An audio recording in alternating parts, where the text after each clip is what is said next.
We have the craziest language learning goals. We worry more about our ridiculous language abstracts than our actual language practice. We get distracted, unfocused, and burn out after 2 weeks max. I'm a minimalist. I focus on what's important. I work on building sustainable habits and routines, and this video will give you insight into how I learn languages. Here's my minimalist language learning routine. When I wake up, I check my phone and ignore all my notifications. Not that I have any. There's something called airplane mode. I plug in my earbuds, old school, and these days I start my day with my favorite Portuguese podcast. I'm still not awake, at least not entirely, so I go for something in one of the 5 languages I'm fluent in. There's really no need to exhaust my brain this early. What a great way to kick off a new day.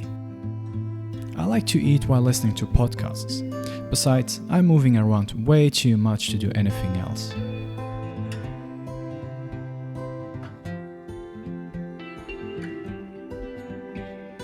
It's a 19-minute round trip to work. That's 90 minutes of listening to podcasts in my target language. Currently, that's Korean. 90 minutes a day, 450 minutes a week, in other words, 7.5 hours of listening practice a week. I work especially well in the morning. It's still early, but my brain's working alright now, at least compared to when I woke up.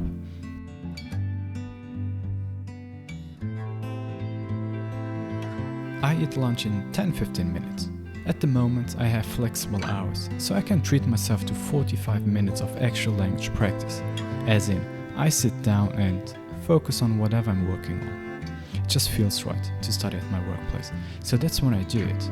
Some days I work on grammar, some days I read and listen to podcasts.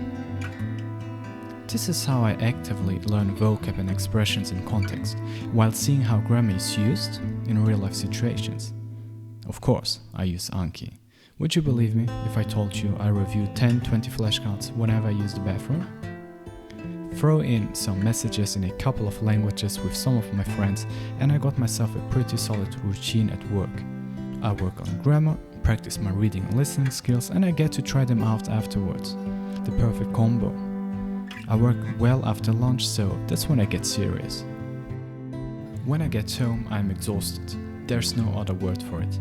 Do I stop here? No. But it's not about being productive anymore. It's about having fun. Let me rephrase that. It's about having productive fun. I want to do something I truly enjoy. Something I would do anyway, no matter the language. Anime, for example. I watch it in German, English and Korean. I read manga in German, French, English and Korean, and so on. Obviously, I don't go crazy and choose something way too difficult. But on weekends, I mostly exercise. I used to actively and passively study for a few hours a day on weekends, but nowadays I focus more on enjoying nature, filming and editing, and riding my bicycle for a few hundred kilometers. Burnout isn't pretty.